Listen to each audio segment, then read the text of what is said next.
Hi everyone, you're listening to the Health and Wellbein Podcast. I'm Alison Mitchell, a practicing naturopath, and you can find me on naturopathnsw.com.au. These podcasts will feature discussions on various health conditions, health tips, and nutrition from a naturopathic perspective. Sometimes it's just me, sometimes I'm interviewing guests. All the time, I hope to share with you information on health and wellbeing with the aim to empower and educate. Please remember that all information is general and not a specific recommendation that replaces consulting with a practitioner. Please talk to your healthcare practitioner before undertaking any changes to your treatment regime. Hi everyone. So a little while ago, I did a few episodes on chronic pain and how to deal with that naturally. Now, I wanted to follow up with that with a short podcast on fibromyalgia. This is something that not many people really fully understand, so hopefully this will help to shed some light so that people can understand a bit more about what's going on with their condition. In my dealings with patients with fibromyalgia, I do find that because there's so much incorrect information out there on the internet, people are often self-prescribing them things that maybe make themselves worse or just generally don't make them feel better. So if we can understand more about what will make them feel better, then, that's some awesome stuff. So let's talk a bit about fibromyalgia. Well, it was first described as fibrositis in 1904, but it wasn't until 1987 that it became more widely recognised by health professionals and then became a diagnosable condition. Mostly, it affects Caucasian females in the age range of 30 to 60. However, all ages, genders and races can experience this condition. Perhaps it does affect men as much, but we know from other research that men don't seek help for health concerns as much, so that data might be a bit skewed.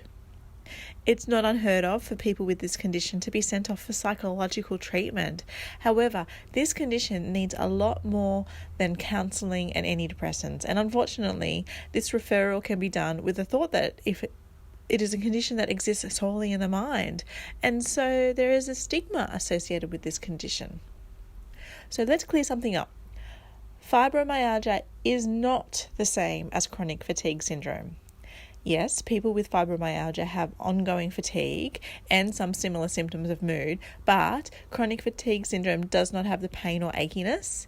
Their symptoms are unrelenting fatigue, and they don't often have the gut symptoms, and their symptoms often come on after a viral infection, whereas fibromyalgia is now understood to not have a viral component. Previously, fibromyalgia was diagnosed with something called the 18-point tender scale after all other sorts of conditions were excluded, but this had some problems. Many physicians, including rheumatologists, had difficulty with diagnosing fibro, and it was thought that the hands-on application that was necessary for this was one of the barriers. This same problem has sadly affected fibromyalgia research, as many people who were in the fibromyalgia patient groups of studies turned out they actually didn't have it. And so this means is that the results of the research is unreliable.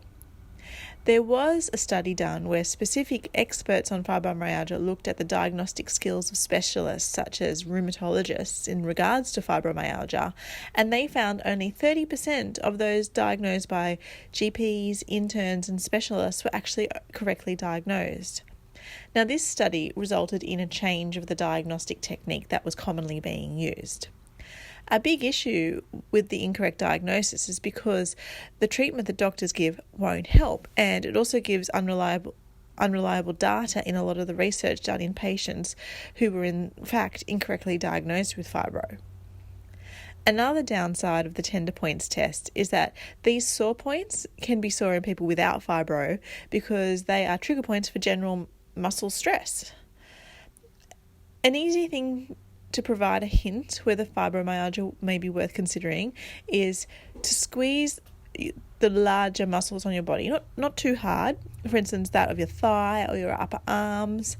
And if you are sore in all of the places that you try and you haven't just done a major workout, that can tell you whether the pain is what we call global, i.e. everywhere. So now, instead of this 18 tender point scale, we have what's called the ACR diagnosis protocol.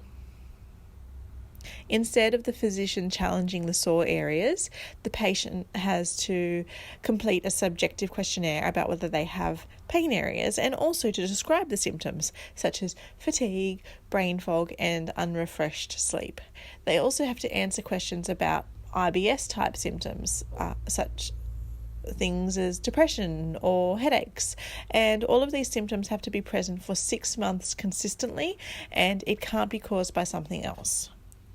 So the current medical treatment are forms of antidepressants and anti-epilepsy medications.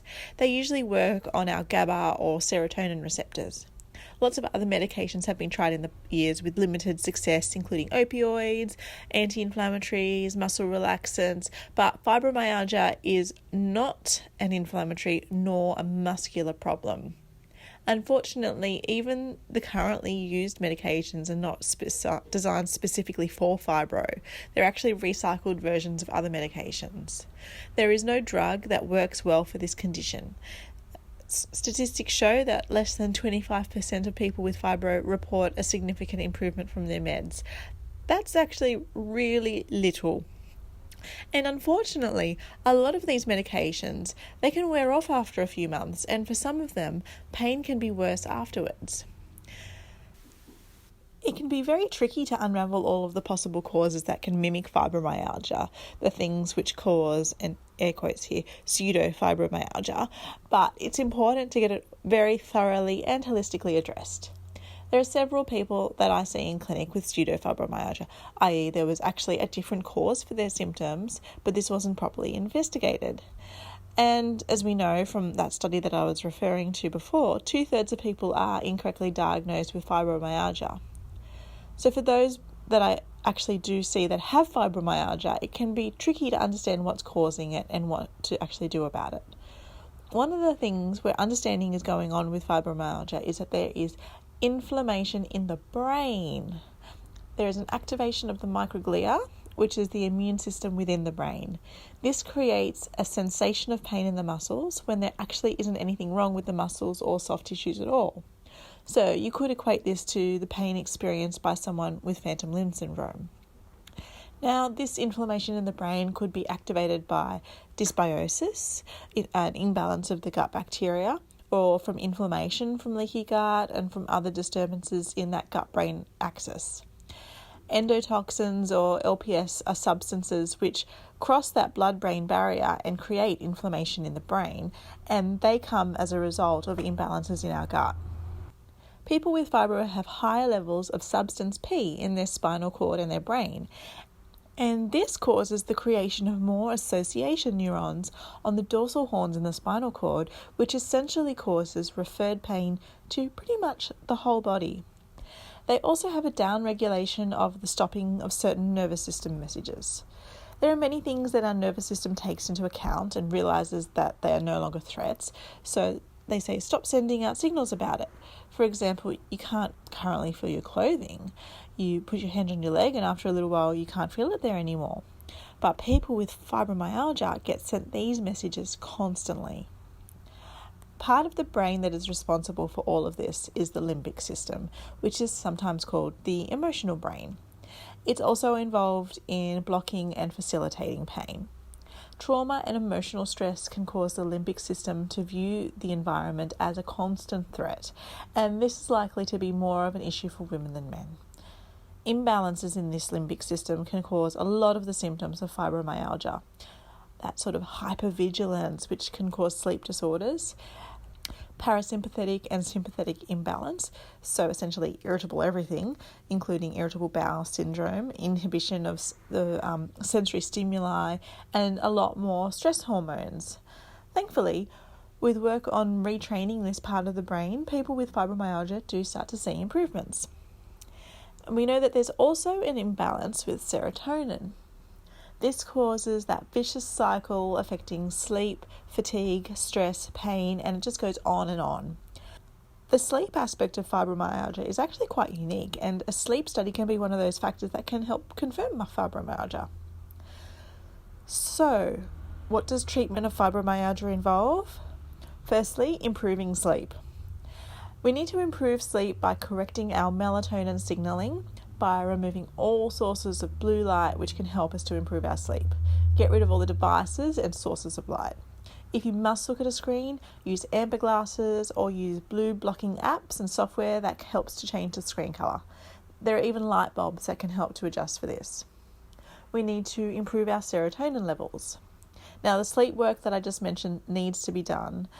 Also, any herbs, nutrients like 5-HTP and medications that work on this pathway can be helpful, but sometimes the medications don't work because there isn't enough serotonin to begin with. So using the herbs and nutrients needs to be done alongside the medications.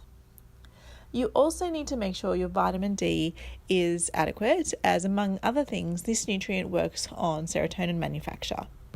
And you also need to make sure that your gut is healthy, because dysbiosis can eat up all that serotonin, or conversely, it can cause it to be diverted all to the gut rather than be where it needs to be for this, which is in the brain. And now we need to deal with stress and anxiety management. Now, I love nutrients such as L-theanine and GABA, and herbs that are calming and relaxing and help the body cope with stress. In particular, things like kava, withania, passion flower, saffron, and Californian poppy can all be helpful. And a lot of those all have that sort of crossover action onto calming the muscles as well. Cognitive behavioral therapy, forgiveness therapy, mindfulness are all things which can be used to help work on this aspect and are very important to include. It's also valuable to regularly practice mild aerobic exercise and gentle stretching. Strong massage and trigger point therapy is actually not helpful for people with fibromyalgia, as it's not appropriate for this condition. It doesn't seem to help long term and hurts people more than it should. So just to summarize that, the key things that you need to be looking at for treatment of fibromyalgia is getting that sleep sorted, improving serotonin levels, dealing with stress and anxiety, and supporting the gut and dysbiosis. So if you feel like you need some extra help with this, I do recommend that you seek help from a naturopath, a nutritionist, herbalist, or other integrative practitioner that can help in this area. And definitely look into that stress work such as the cognitive behavioral therapy and mindfulness, because those are really important. So like I said, it's a short one today, but I do hope that it's been helpful for you. And if you've enjoyed today, then please subscribe and leave me a 5-star review on iTunes, because that really does help to promote this podcast and get the message out to people. If you've got any particular topics that you'd like to hear about, then shoot me an email. I'd love to hear from you. I hope everyone has a lovely week, and I'll talk to you next time. Bye.